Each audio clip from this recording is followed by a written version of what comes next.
Assalamualaikum warahmatullahi wabarakatuh. Bismillahirrahmanirrahim. Alhamdulillahirabbil alamin.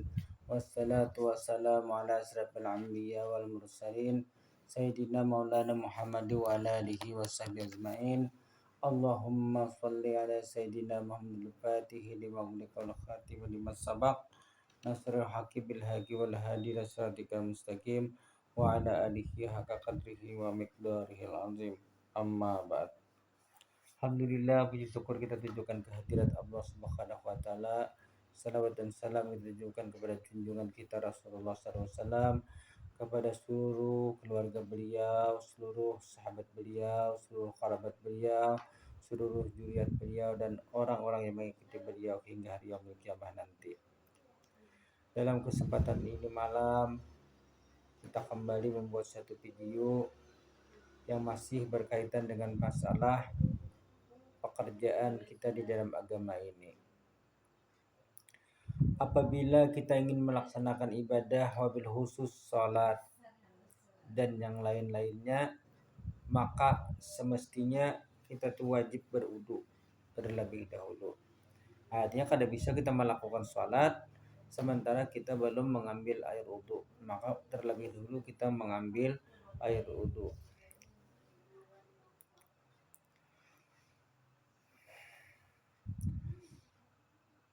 Wudu itu sendiri terbagi kepada dua bahagian.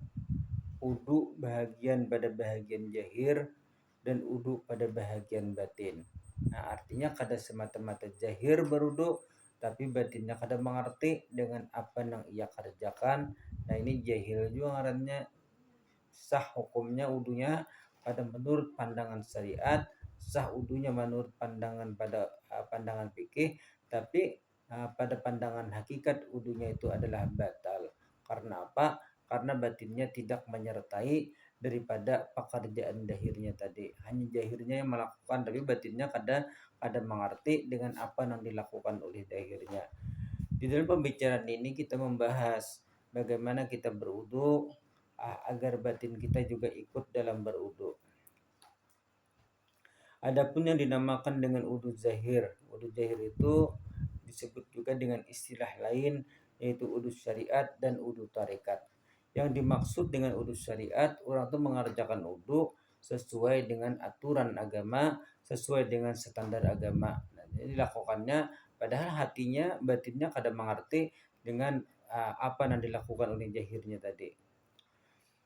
Kemudian wudu yang disebut juga dengan wudu tarekat. Wudu tarekat tadi ialah wudu yang mana orang itu berwudu sudah paham bahwa wudu itu adalah aturan agama dan paham pula aturan berwudu menurut agama. Kemudian ia lakukan berwudu tadi dengan tujuan untuk mendekatkan diri kepada Allah Subhanahu wa taala karena ia ingin melakukan ibadah kepada Allah.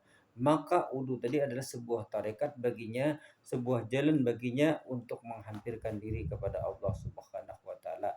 Ini dingarani atau dinamai dengan nama wudu tarekat. Wudu syariat ialah memperbuat sebatas rukunnya, menjaga syarat-syaratnya, menjaga syarat sahnya dan menjaga daripada batalnya wudu itu termasuk wudu syariat. Nah, adapun yang dinamakan dengan wudu tarekat tadi, setelah ia mengerjakan maka hatinya itu sukut kepada Allah Subhanahu wa taala, bahwasanya pandangan daripada hatinya tadi wudu itu adalah membawa kedekatan dirinya kepada Allah Subhanahu wa taala. Nah, itu wudu tarekat. Adapun yang dinamakan dengan wudu hakikat ialah taubat kepada Allah. Nah, dulu bertobat kepada Allah, dia kembali kepada Allah Subhanahu wa taala. Orang tadi itu adalah yang kembali adalah batinnya. Ketika yang berwudu tadi dia merasakan batinnya itu kembali kepada Allah Subhanahu wa taala dari segala dosa-dosanya, dan hakikat daripada wudu itu tadi bukan semata-mata kemampuan inya melakukannya. Nah, bukan karena inya yang mampu melakukan wudu tadi, melainkan wudu tadi adalah semata-mata adalah petunjuk daripada Allah dan pertolongan dari Allah Subhanahu wa taala. Maka tidak ada memandang yang akan wujud dirinya yang melakukan, melainkan semata-mata itu adalah pertolongan daripada Allah Subhanahu wa taala dan ia memandang bahwa dirinya tidak memiliki daya dan upaya, apa yang ia lakukan itu semata-mata hanyalah pertolongan Allah Subhanahu wa taala. Apabila menghimpun seseorang daripada wudhu syariat dari wudhu tarikat dan wudhu hakikat tadi, maka dialah orang yang mencapai daripada wudhu ma'rifat atau orang yang memiliki kesempurnaan di dalam wudhu. Nah, ini kesempurnaan di dalam wudhu. Kenapa dikatakan kesempurnaan di dalam wudhu? Karena secara fisik ia sudah memenuhi seluruh aturan agama sesuai dengan aturan agama dan apa yang diatur oleh agama. Kemudian hatinya ketika wudhu tadi adalah memiliki suatu pandangan suhud bahwa wudhu tadi membawa dekat dirinya kepada Allah Subhanahu wa taala.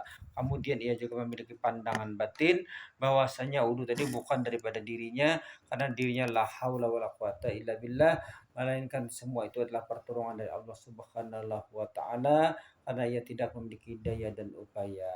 Lalu pandangan lina karena menghimpun daripada tiga perkara tadi, maka dikatakan udunya itu adalah udu tingkatan orang-orang yang sudah memiliki kemakrifatan kepada Allah Subhanahu wa taala.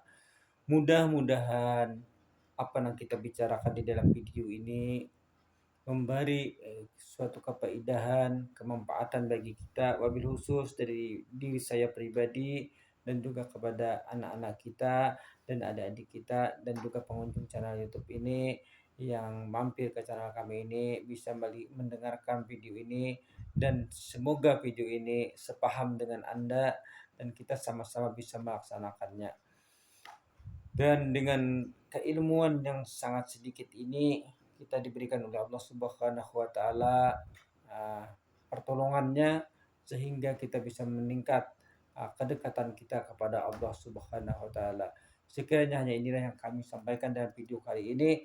Wabillahi taufiq wal hidayah. Wassalamualaikum warahmatullahi wabarakatuh.